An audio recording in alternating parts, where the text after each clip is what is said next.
This recording may contain content unsuitable for children. Hey everybody, welcome to the Dungeoncast. I'm Brian. And I'm Will. This is the podcast where we talk about everything Dungeons & Dragons, from gregarious gargoyles to ghostly gondolas. And today's episode, we're talking about dwarves. It's dwarf time. Dwarf time. Prepare yourselves.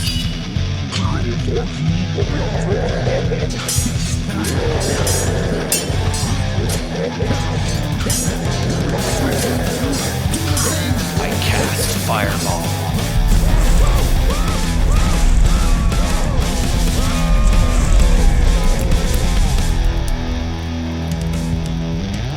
The Dungeoncast. That's right, everybody. It's dwarf time.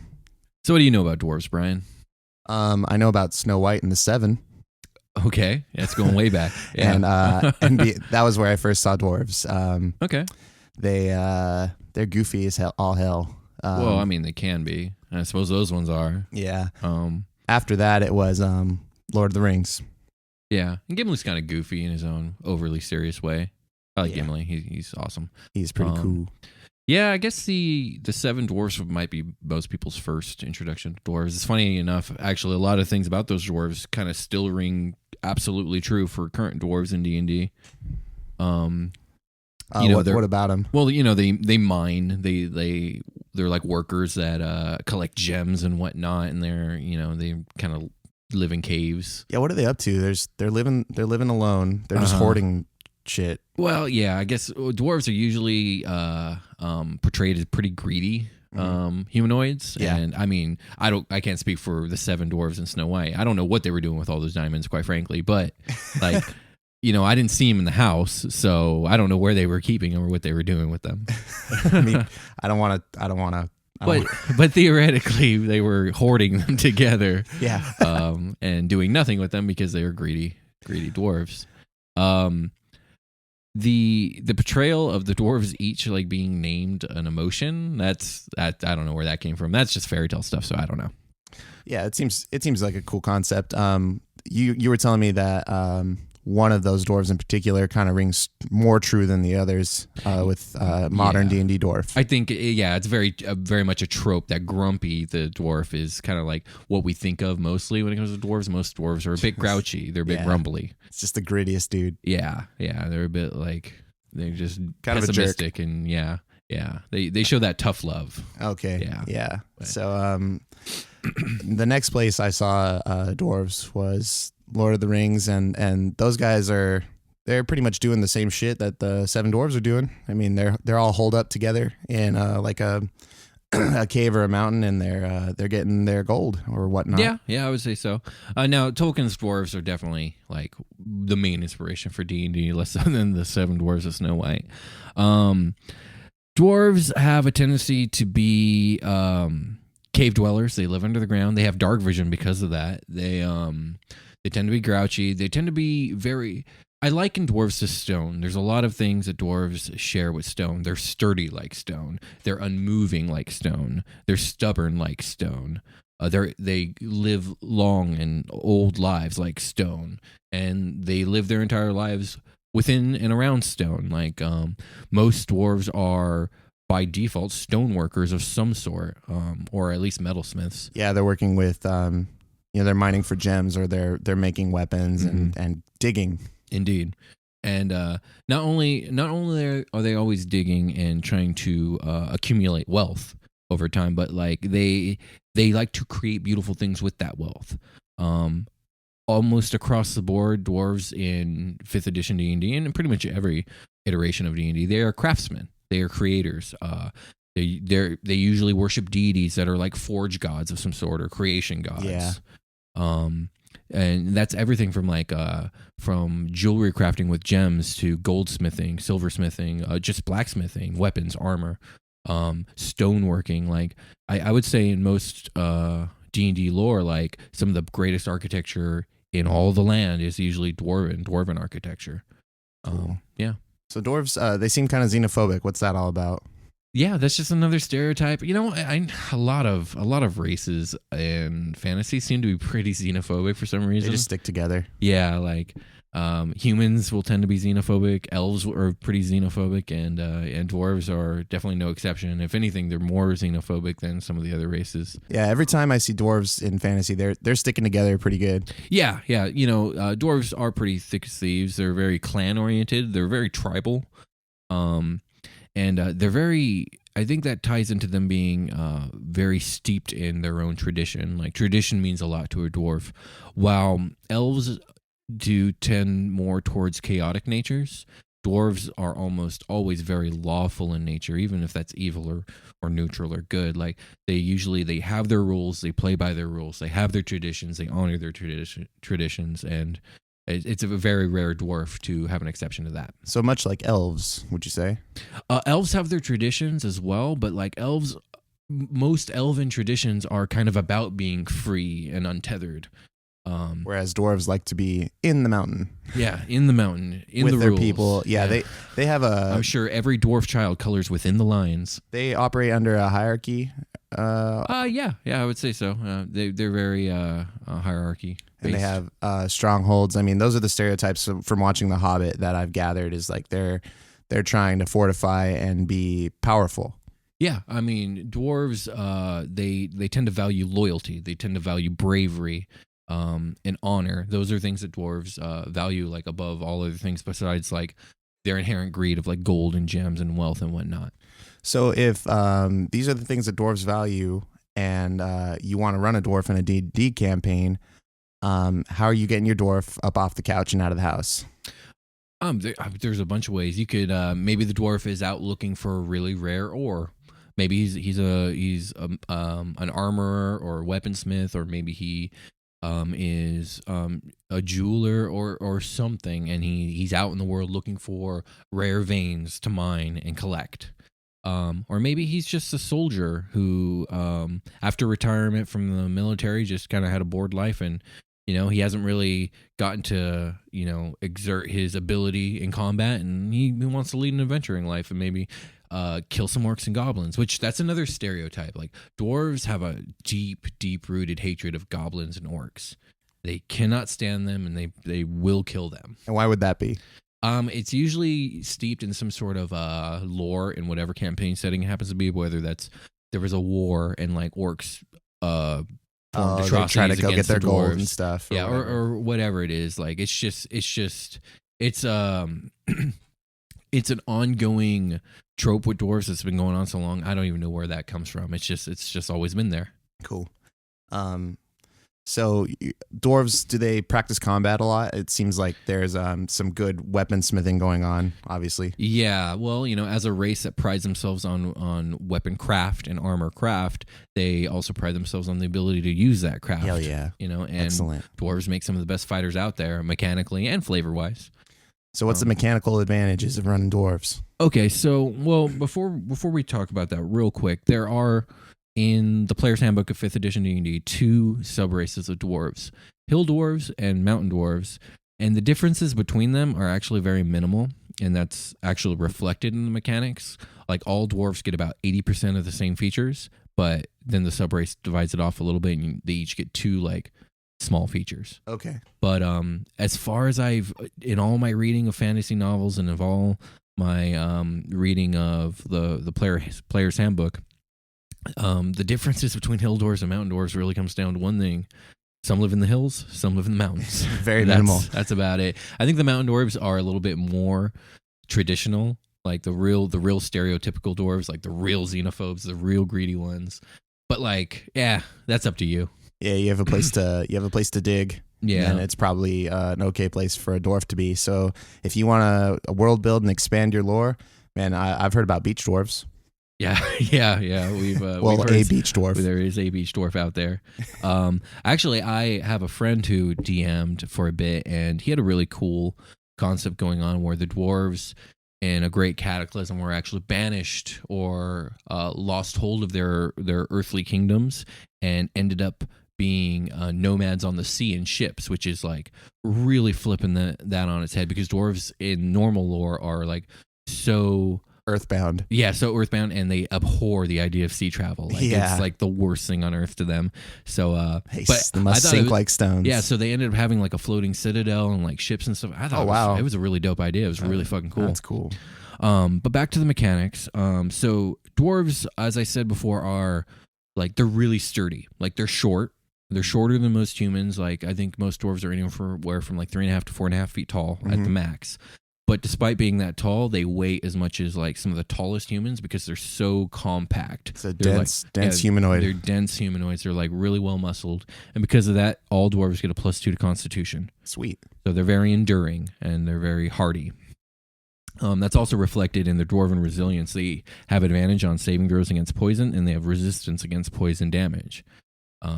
And that's reflected in a lot of ways. Like dwarves are kind of stereotypically heavy drinkers, and it takes a lot to get them drunk. Right. So they just drink and drink. It's part of their dwarven resilience, you know. So because alcohol technically is poison, and they resist poison. Yes. So, Excellent. My character that I play carries around a brewer's kit with him since he's got a lot of dwarf influence going on in him, and drinking is part of his backstory just because of the culture. Yeah. I would like to see, and I'm surprised it hasn't happened, like a real crazy drinking night with him and Rosden. That'd be dope as fuck. Yeah, it doesn't look like that's happening anytime soon. No, you guys are in a different situation. That's not going to happen anytime soon. Maybe if we have a dull night at camp and my stuff is ready. Yeah. Brewed it extra long, bro. Oh, geez. Take it slow. I actually don't know anything about brewing beer. Sorry. Yeah. Neither do I. Maybe I should learn. Maybe. Freeland might. Hey, everybody. I want to take this opportunity to thank you all for listening. We really appreciate the support. We do host our podcast on soundcloud.com/thedungeoncast, but you can get it through any of the distributors. I use Podcast Addict. I like that one a lot. iTunes is a popular one, of course. So if you are listening to us on iTunes, please give us a rating and a comment. We really appreciate that kind of traffic. Same goes for our show on YouTube. It's just this show, but uploaded to YouTube with a nifty little thumbnail that Will puts together. They look really nice. So if you want to go check those out, maybe give us a subscribe, hit up some of our videos with some likes. That would help us a lot in the same way it would if you rated and commented on iTunes. Gets us a little bit of traffic, a little bit of notoriety, and that would be really great for the show. If you want to reach out to us, go ahead and tweet at us at the Dungeoncast, or you can send us an email at gmail.com. Also the Dungeoncast, so the Dungeoncast at gmail.com. Like I said, we really appreciate you guys, everyone who's out there listening. I'm having a really great time doing this show. I know Will is too. We're really happy with it, and we're happy that you're enjoying it also. So thanks, everybody. Let's get back to it. As we said, dwarves are short, but despite them being short, they fall into the size category of medium, so they're not small like a halfling or a gnome. But they do suffer the penalty of being small when it comes to their speed. They can only move 25 feet in. That's in a 5 feet below the average. Yes, it's usually 30 feet. But there's another trade-off in the other direction where pretty much every other race will be slowed 5 feet in speed if they're wearing any type of heavy armor. Dwarves don't suffer from that. Hey, that's pretty cool. And that's partially just to keep them from having to walk 20 feet. If you're not moving as quickly as another character, then you're probably going to need to take those extra hits. Yeah. And also, like, I mean, if dwarves were to suffer that extra 5 feet, like, having 20 feet of movement, that's so impairing when it comes to just getting anywhere in the fight. Like, whether you're trying to get away or trying to get more into the fray, like, it's just, it's really, really, really horrible. Yeah, you've got to tough it out. As we said before, all dwarves get dark vision because theoretically they spend a good amount of their time underground. So they have to be able to see well in the dark. Right. And then you were asking me about dwarves and combat training. Combat training is so much part of dwarven culture.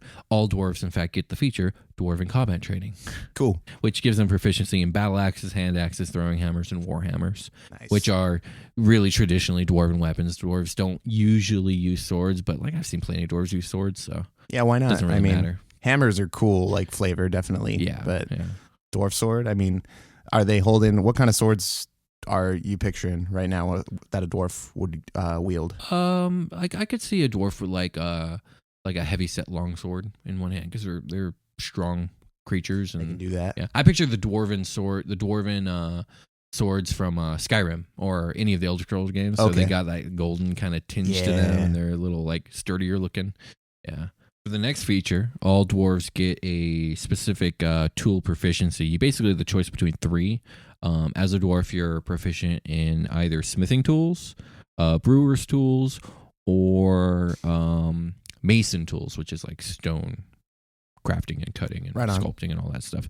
So that's just a way of saying, like, as a dwarf, like, you're gonna know at least one of these, because if you're steeped in your own culture, how could you not? Oh yeah, definitely. Yeah. So the thing, like, smithing is pretty obvious. You know, you can think up of like dwarven craft.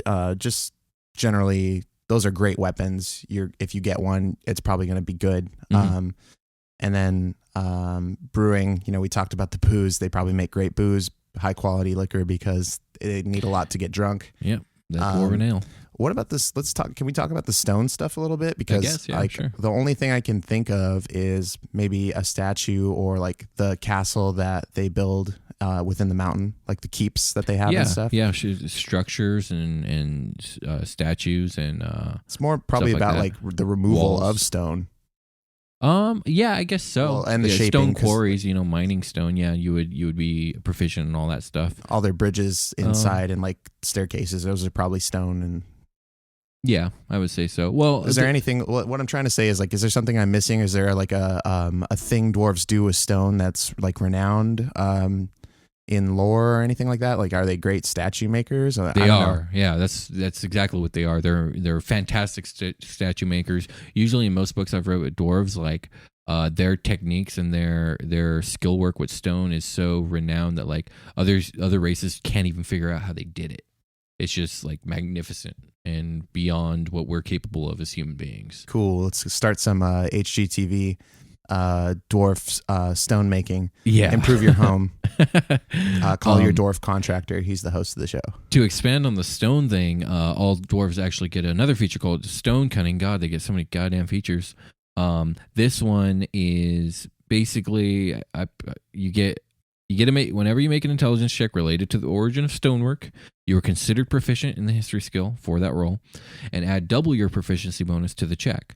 So like, stonework is so ingrained in dwarven culture that like even your basic peasant dwarf knows a lot about it and can tell you all about it. He probably, like, just by looking at a building, can tell you like when it was made, or like when that stone was quarried, and like, that's freaking cool. Maybe even where the stone came from. Like, oh, that stone actually comes from the southern continent of Valoron. Blah blah blah blah. Hell yeah. So my character Rohan does not have that. No. That's you are not too a dwarf. Too deep. Yeah, a little too dwarven. Cool. Now it's not listed here in the player's handbook, but I mean, I remember things about dwarves where like if they were underground, they couldn't lose their sense of direction, or it's very difficult for them to become lost underground, like because of their attunement with stone. Cool.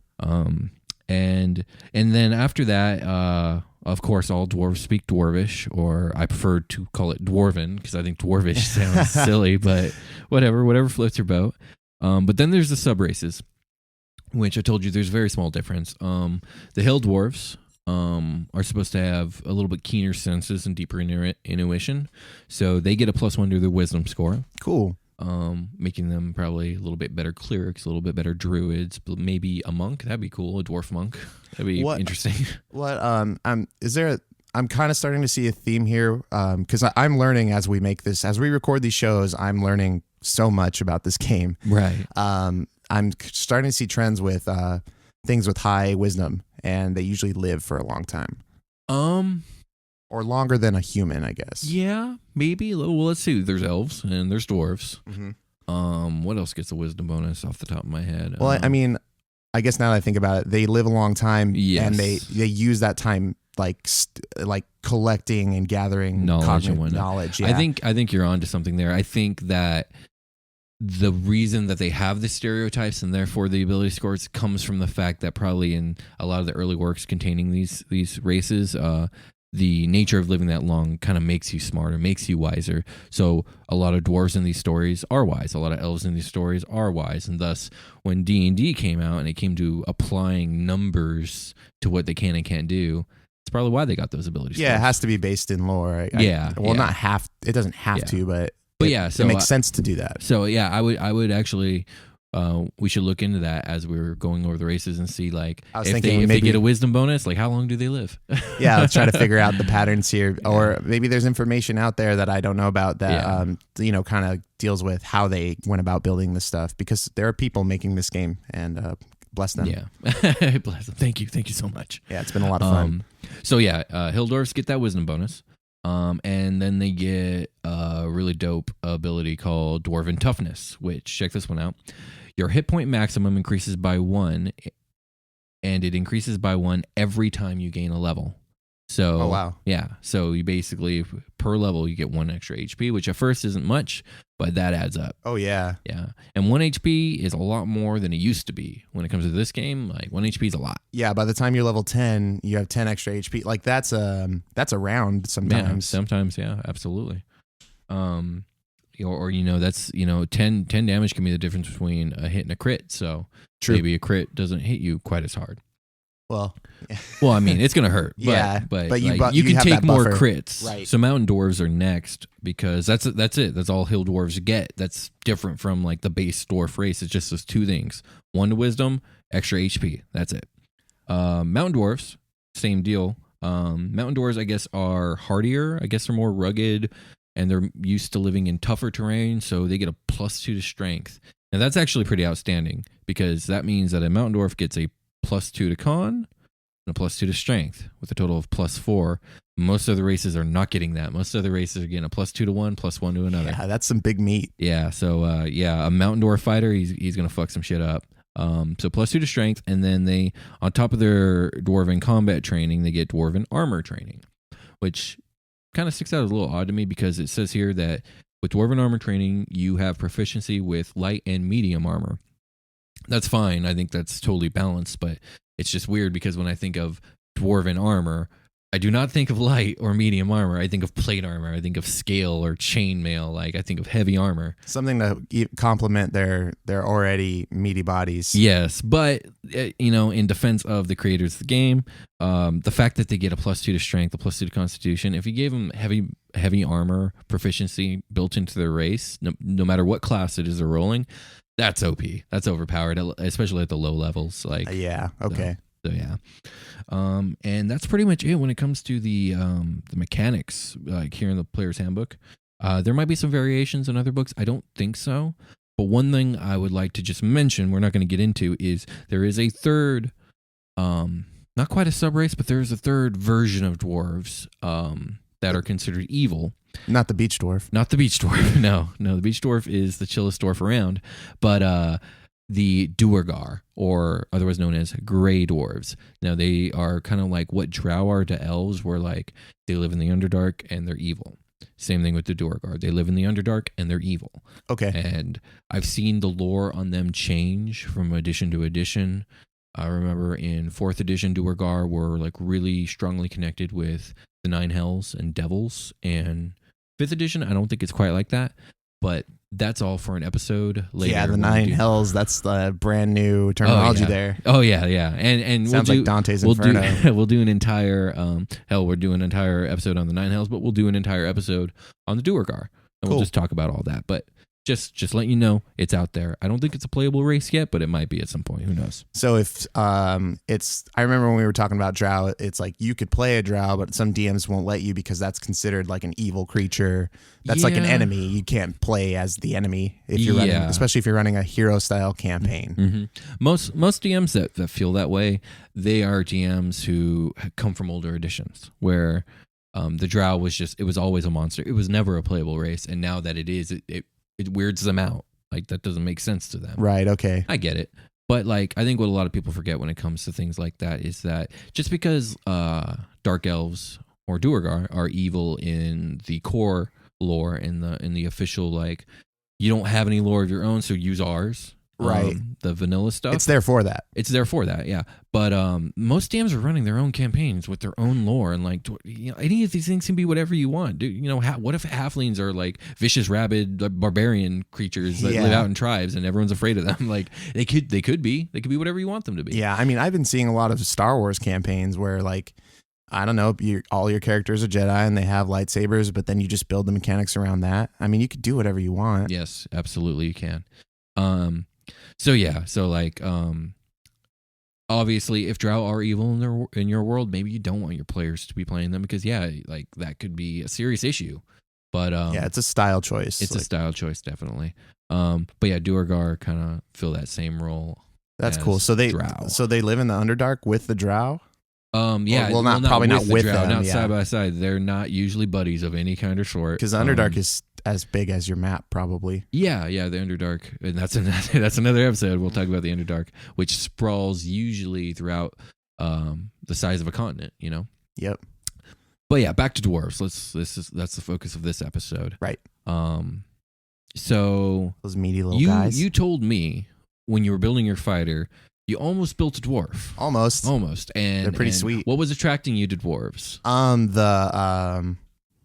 don't have an opportunity in real life to be a short bearded man. To be a short bearded man. I was built differently. No, the greedy aspect of them and how they're like kind of self-serving.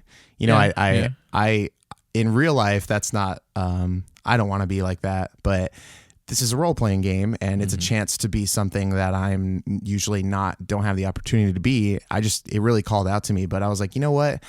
I think I'm guilty of something you told me, which is like new characters want to play somebody kind of nimble that can get away from danger. Yeah. I've noticed that a lot when it comes to new players. Yeah. There's nothing wrong with that. I've just noticed it. Yeah. I mean, I can attribute it as being experienced as a new player to I don't know what's going to happen like almost ever. It's all the monsters are new and all the dangers are new, and I don't know how squishy most guys are. Mm-hmm. So yeah, it's nice to be able to get away, but I'm finding that even though I designed a character that's kind of like that, I can't really get away from anything that when you're in combat, you're in combat. Yeah, it's true. That's very true. I do like my new feat though. Which feat? Oh yeah, the feat's called mobile, and what does it do? It makes it so basically I can like run up and attack a guy and then run away, and it doesn't provoke opportunity attacks. Oh yeah, you don't have to disengage in order to get away. Yeah, it also upped my movement speed by 10 feet, I believe. Badass. And when I use a dash action, which I will be probably doing in the next campaign, or the next game we play in our campaign, it allows me to go 80 feet instead of like 60.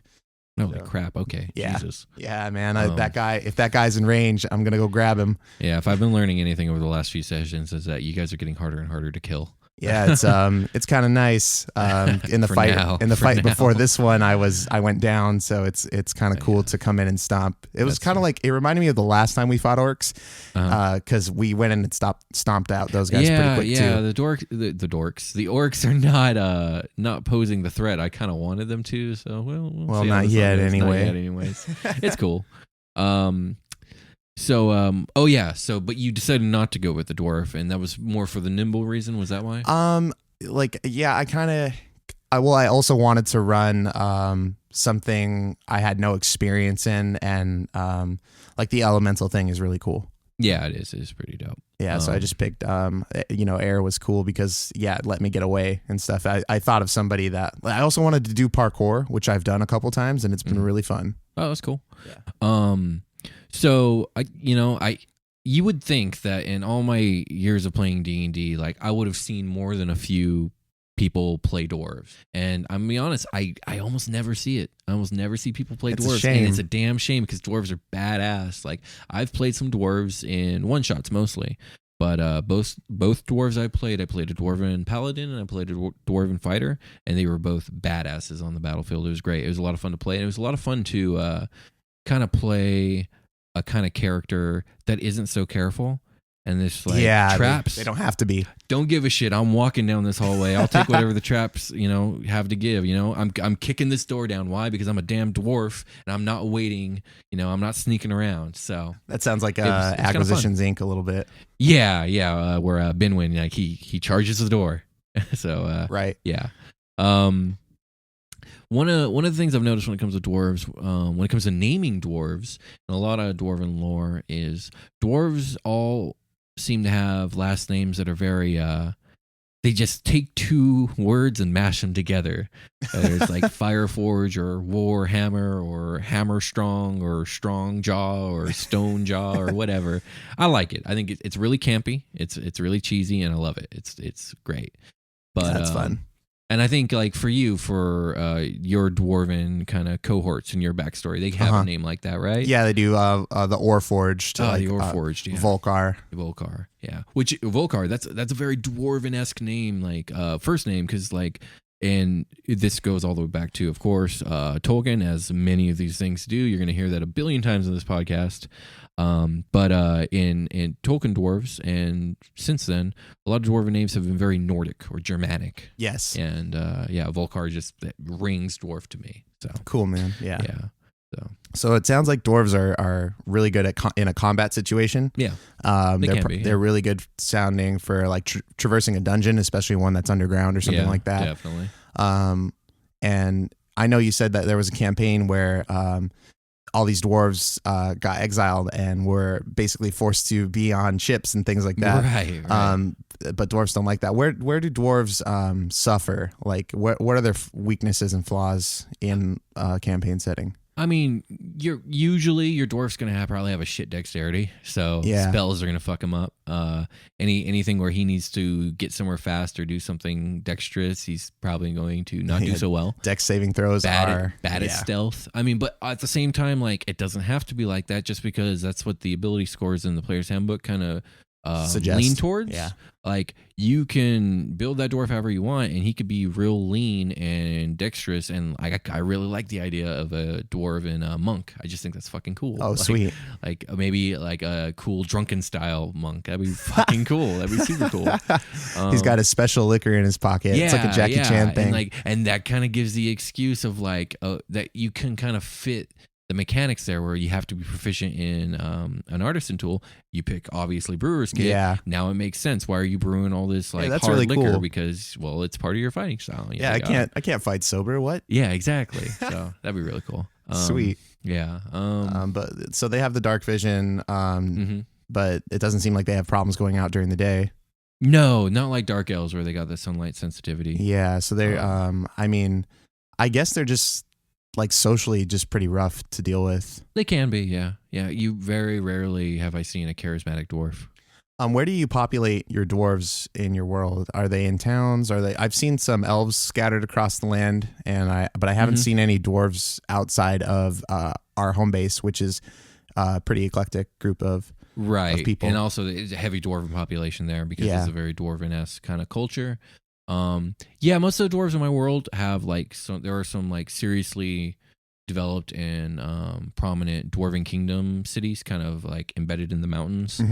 But you guys haven't really ventured too far south. It just so happens that like where you guys are right now is a very secluded region that is like very like classic fantasy, where it's just like there are humans and there are some halflings, and like there are elves on the outskirts, and like dwarves are known about, but it's the opposite of Baron's Gate, where it's like a whole cornucopia of races. This is a very homogeneous, if you will. Okay.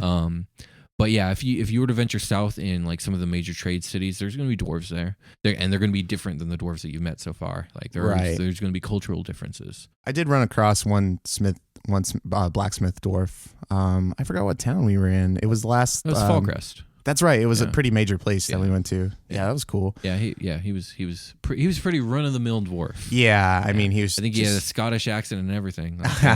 So it's true. Is. But yeah, so dwarves, though they for the most part follow the stereotypes you'll see in my world, there are a little bit of differences. You'll probably find out later. Cool. All right, everybody, and with that, we're gonna call it a game. We're going to summon the Sage GM now, so everybody do your thing. Believe. You just gotta believe. Hey everybody, Sage DM here with your Sage DM advice for the week. Remember, next time you attend the Royal Ball, put the lotion in your motion and the glide in your slide. You're welcome for that one. Bye.